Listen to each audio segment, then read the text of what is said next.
जैसा राम भक्त कोई हुआ न होगा मतवाला। तेरे जैसा राम भक्त कोई हुआ न होगा मतवाला।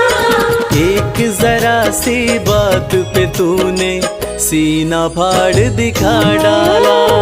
एक जरा सी बात पे तूने सीना फाड़ दिखा डाला।